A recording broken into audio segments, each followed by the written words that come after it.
आदाब नाजरीन, मैं हूं आपका मेज़बान अब्दुल वाजिद और आप देख रहे हैं तस्नीम टीवी। चलिए दोस्तों, रुख करते हैं आज की ताज़ा तरीन खबरों की तरफ। खबर अहमदाबाद से है, जहां जमीयत उलमा हिंद के सदर मौलाना अरशद मदनी ने अहमदाबाद सेशन कोर्ट के फैसले पर अपना रद्द अमल का इजहार करते हुए कहा कि निचली अदालत का फैसला नाकाबिल यकीन है। जिन 49 लोगों में से 38 को फांसी और 11 को उम्र कैद की सज़ा सुनाई गई है, जमीयत उलमा हिंद इन सज़ाओं के खिलाफ हाई कोर्ट से लेकर सुप्रीम कोर्ट तक जाएगी। उन्होंने मज़ीद कहा है कि जमीयत उलमा हिंद मुल्ज़िमीन को फांसी की सज़ा से बचाने के लिए मुल्क के नामवर वकला की खिदमत हासिल करेगी और उनकी मुकदमात मजबूती से लड़ेगी, और हमें पूरा यकीन है कि आला अदालत से उन नौजवानों को मुकम्मल इंसाफ मिलेगा। अगली खबर कुवैत से है, जहां रुकने पार्लिमान के एक अहम ग्रुप ने कुवैत हुकूमत से मुतालबा किया है कि भारत की हुक्मरान जमात बीजेपी के किसी भी रुकन के कुवैत में दाखिल पर फौरी पाबंदी आयद की जाए। उन्होंने ये भी कहा है कि हम पीछे बैठकर मुसलमान लड़कियों पर सरेआम जुल्म होते हुए नहीं देख सकते। उम्मत के मुत्तहिद होने का वक्त है।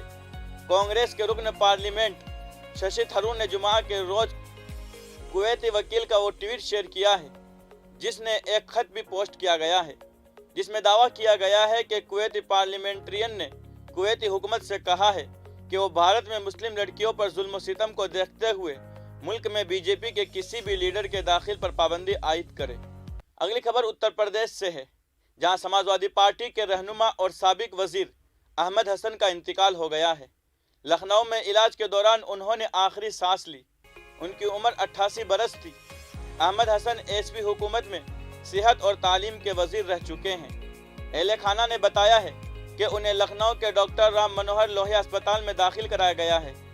अहमद हसन अंबेडकर नगर के जलालपुर विधानसभा के रहने वाले थे। अगली खबर यूक्रेन से है। रूस के साथ जंगी बहरान के दरमियान यूक्रेन में मुसलसल दूसरे रोज भी धमाके हुए हैं। मशरकी यूक्रेन में मुबीना रूसी हिमायत याफ्ता अलहदगी पसंदों ने एक कार को निशाना बनाया है। उसी दौरान एक गैस पाइपलाइन को भी धमाके से उड़ा दिया गया है। इन दोनों धमाकों को रूस के साथ जंग के ट्रेलर के तौर पर देखा जा रहा है। यूक्रेन ने जहां इस हमले का इल्ज़ाम रूस पर आयद किया है, वहीं रूस ने इसे यूक्रेन की साजिश करार दिया है। यहां यूक्रेन के शहर लोहानस्क में हफ्ते की सुबह यूक्रेन के वक्त के मुताबिक जुमा की रात हमले की बाइस गैस पाइपलाइन फट गई, जिसकी वीडियो भी वायरल हो रही है। हमले के बाद यूक्रेन के इमरजेंसी डिपार्टमेंट ने लोगों को घरों में रहने को कहा है। पब्लिक ट्रांसपोर्ट इस्तेमाल न करने को भी कहा है। अब रुक करते हैं अगली खबर की तरफ। बहरे ओकियानूस में एक कार्गो जहाज में आग लगने के बाद हजारों ऑडी, पोर्श, लैम्बोर्गिनी, बेंटले और इलेक्ट्रिक कारों के तबाह होने का खदशा है। मीडिया की रिपोर्ट के मुताबिक हादसा जहाज पर सवार हजारों इलेक्ट्रिक गाड़ियों की बैटरियों में आग लगने के बाद पेश आया। इन गाड़ियों को ले जाने वाला माल बिरादर फेलिसिटी एस जर्मनी से अमेरिका के रोड आइलैंड की एक बंदरगाह पर जा रहा था और इस हफ्ते उसने इमरजेंसी के सिग्नल जारी किए थे।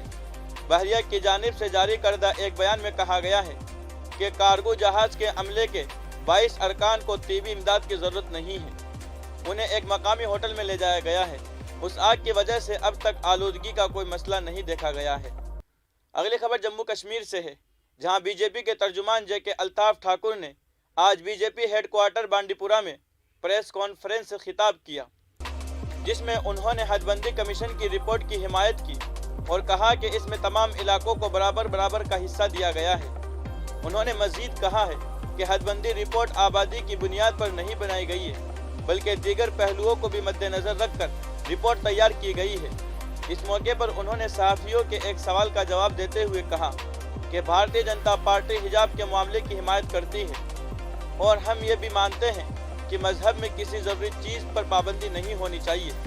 उन्होंने कहा कि मुख्तलिफ रियासतों में आइंदा इंतखाबात के पेश नज़र इस मामले को तूल दिया जा रहा है। उन्होंने कहा कि भारतीय जनता पार्टी जम्मू कश्मीर को रियासत का दर्जा देने के लिए पुरअज़्म है, जिसके लिए वज़ीर आज़म और वज़ीर दाखिला ने कश्मीर के आवाम से वादा किया था। कश्मीर की मौजूदा सूरत हाल के बारे में उन्होंने कहा कि सिक्योरिटी फोर्स ने अक्सरियत पसंदी की कमर तोड़ दी है और उन्हें उम्मीद है कि यहाँ के हालात में बेहतरी आएगी, जिसके बाद वादी में इलेक्शन मुनक्कद होंगे। मीडिया के जितने भी साथी आप यहाँ, आपका बहुत बहुत शुक्रिया है।